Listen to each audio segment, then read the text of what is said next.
Finding breast cancer early and getting treatment can save your life.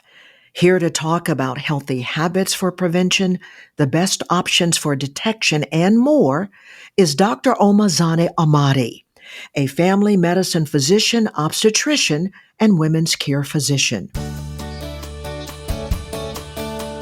This is Woodlawn Health Doc Talk, a podcast from Woodlawn Hospital. I'm Cheryl Martin.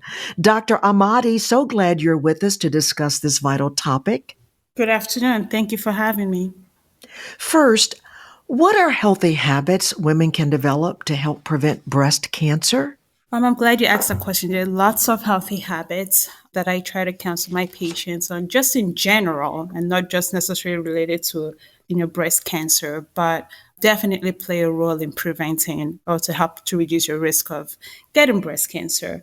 The first I want to talk about is your alcohol consumption. So studies have linked alcohol consumption to breast cancer. My general rule of thumb is if one can avoid alcohol use to reduce the risk of breast cancer, they should. I always encourage that. However, if they can't, the recommendation is to limit their alcohol use to just one standard drink per day. Also, excess body weight, particularly after menopause. So, a lot of estrogen can be found in fatty tissue. So, trying to control your weight and reduce amount of weight gain, particularly after menopause, does help decrease your risk of getting breast cancer. In speaking with that, increased insulin levels have been linked to some cancers, including breast cancer.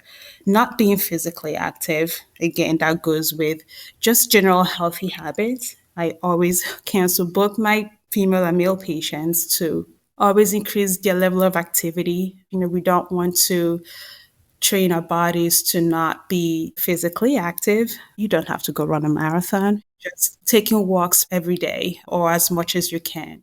Whatever you enjoy doing, playing sports, things to keep your joint moving. Evidence is growing that regular physical activity reduces breast cancer risk, particularly after menopause, which is where, unfortunately, a lot of breast cancer is diagnosed. It's typically after menopause. Avoiding smoking and vaping.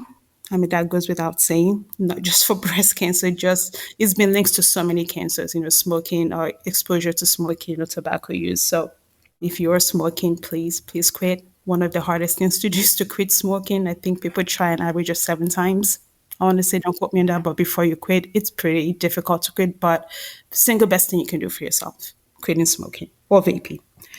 And if you are at an increased risk of breast cancer, and we're probably going to get into that more in the topic with some of the things that put you at increased risk of having breast cancer, it's always a good idea to get some genetic counseling and testing just to see if you have the genes for it, because then you can take steps to try to minimize and reduce your risk of getting breast cancer. Those are some of the few things I will say can help, healthy habits you can develop to help prevent breast cancer. Doctor, how effective is early detection in improving breast cancer survival rates? Early detection and treatment are two of the most important ways to prevent deaths from breast cancer, because if found early, when the cancer cells are still small, the cancer tissue is still small and has not spread, it's easier to treat, and then you improve your chances of survival. When caught early, the 5-year survival rate is about 99%. So a lot of research and a lot of effort has been put into regular testing and finding out if you have breast cancer as early as possible. So, at what age should women begin routine mammograms and how often should they get them? So, general consensus now is from the American Cancer Society, if you are at an average risk of getting breast cancer, starting at age 40 and getting screened yearly, some say every 2 years. And then you can, after menopause, go down to like age 55 to 65, screening every other year. What methods are considered best for screening? So the best method that we have currently is mammograms, which is an X-ray, a low-dose X-ray. There are 2D and 3D mammograms. With the 3D, they call it with tomosynthesis, and 3Ds are typically more sensitive in picking up breast cancers. And thankfully in the US, I think most people have access to the 3D mammograms. So mammograms can find breast changes that could be cancer years before even you have like physical symptoms. And with 3D mammograms, they've shown that they have decreased callbacks for follow-ups. They detect more breast cancers that can be helpful in women with dense breast.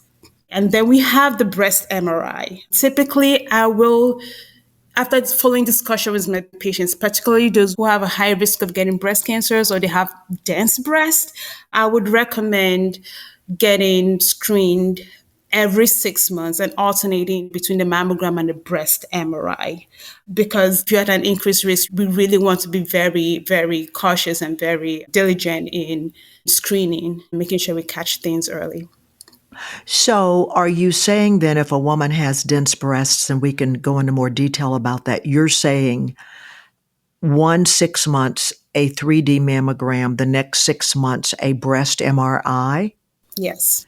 And are you finding that most insurance companies will approve that and allow both in 1 year? Yes. I haven't had any problem getting those approved if it's been shown that you have dense breast or you have a high risk of getting breast cancer. Talk about how breast density affect cancer detection and risk. It's just harder to detect, with x-rays, with the mammograms, just because how the tissue is formed. And the whole goal is to try to find things early before you have physical symptoms. So women with dense breast, typically some things could be missed. So that's why we're more diligent with screening more frequently to catch things early. Anything else aside from the mammogram once a year and then 6 months later, the breast MRI for those who have dense breasts? Anything else they should do differently? No, that typically that's all I advise my patients on if you have dense breasts. So when it comes to examinations, what are the pros and cons of self-examination and medical examination? Well, clinical breast examination, which is medical, research hasn't really shown any clear benefits. I always tell my patients, hey, just be familiar with how your breast feels and how they normally look. You don't have to go into details. The reason being, you find a lot of what we call false positives, things you think are a problem, but you're not. And that can cause a lot of anxiety, unnecessary ultrasounds and mammograms and things like that. So the pros of clinic self-breast examination is that you get to know what your breast tissue feels like, what's your normal, what do they look like, so that if anything appears abnormal, at least you can reach out to your physician to get more clinical exams or ultrasounds or mammograms. Cons is, like I said, the false positives. But we typically don't try to diagnose or screen for breast cancer with clinical breast examinations. But I've heard of instances where a woman detected her breast cancer as a result of self-examination. That is true. The thing is, with the mammograms and the breast MRIs, we're trying to find small breast cancer tissue before it becomes a problem. So if it's to the point where she's able to feel it, chances are things have progressed. You still need the screening. You still need the screening, absolutely. The whole goal is to try to find it before it becomes something. So, how do hormonal factors like birth control pills, hormone replacement therapy, or even early menstruation affect breast cancer risk? Well, higher estrogen levels are associated with higher breast cancer risk, particularly with hormone receptor positive diseases. That goes for oral contraceptives or even hormonal replacement therapy after menopause. Also, like longer menstrual history. For example, when you have your first period earlier on in life compared to the average person, or you go through menopause later on in life. So you have all these years where you're exposed to a higher level of estrogen. Those studies have shown for oral contraceptives, the association disappeared within 2 to 5 years after you stop using the oral contraceptives. But there is a high correlation between estrogen levels and breast cancer risk. What are some early warning signs of breast cancer that people often overlook or dismiss? If you feel something different when you do your self breast examination, like a hard mass that feels like it's fixed to the tissue, it's not movable, irregular borders, abnormal nipple discharge, breast skin changes. Those are some of the signs that could point to breast cancer. If you have any of that, please call your physician.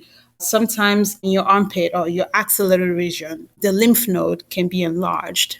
And that's another sign of maybe this might be related to breast cancer. I would say, though, thankfully, in countries with established breast cancer screening programs like the US, most patients are diagnosed when they're asymptomatic, which, like I said, is the goal. We try to catch these things early because if you're having your regular screening mammograms and doing that on time, we can catch as many people early as we can before it becomes a problem, where you can feel things.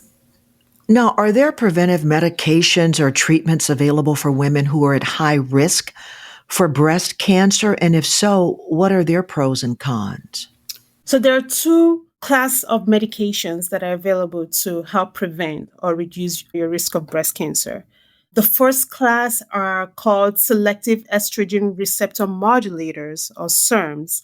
In this class, the two medications available are called tamoxifen and raloxifene. These medications work by blocking estrogen in the breast tissue. That's how they help reduce your risk of breast cancer. One good thing about the medications is that they're both dosed once a day.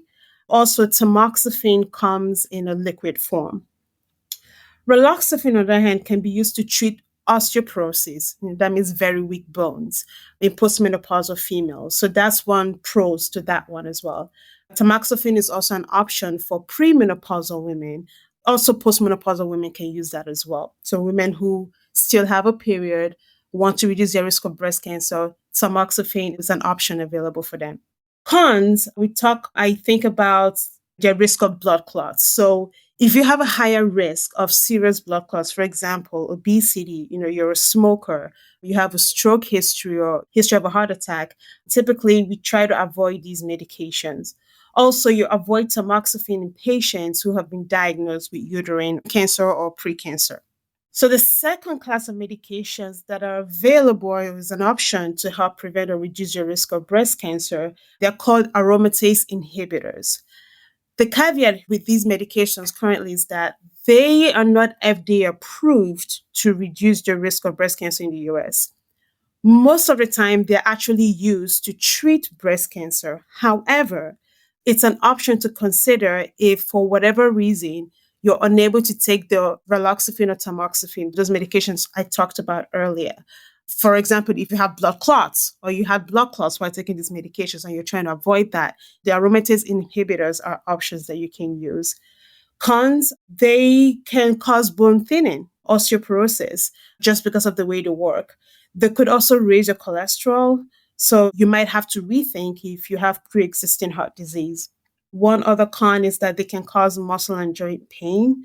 And lastly, the most common side effects are they can cause symptoms of menopause, like hot flashes and night sweats, things like that. So those are the options you have available. And also there's prophylactic mastectomy in patients who want to go the surgical route. So, can men get breast cancer too? And if so, what signs should they look out for? And how common is it? Men absolutely can get breast cancer because men do have breast tissue. It's very rare though. In the US, about 0.5 to 1% of all breast cancers diagnosed each year will be males. Typically, when they're diagnosed at a more advanced stages because a lot of times men would, unsurprisingly, ignore signs and symptoms of breast cancer. For signs and symptoms, same for women. If you feel like a hard mass in your breast tissue that's not very mobile, feels like it's fixed to the tissue, nothing special or different, in terms of signs and symptoms for men compared to women. I would say this, that if you're male, you have a strong family history of breast cancer or a genetic predisposition, particularly with the BRCA2 gene, you should definitely be more vigilant of that as well. Anything else you want to add to encourage women to be vigilant about detecting breast cancer? I wouldn't say add, I just want to reiterate, please get your mammograms yearly and be encouraged to just adopt those healthy habits to try to reduce your risk. I do want to clarify. So in terms of how often you should screen, between the ages of 40 to 44 years old, you have the option to screen once a year. And between 45 to 54 years, same once a year. But after 55 years old and older, you can switch to every other year, or you can continue with yearly mammogram. It's, whatever you decide with your physician.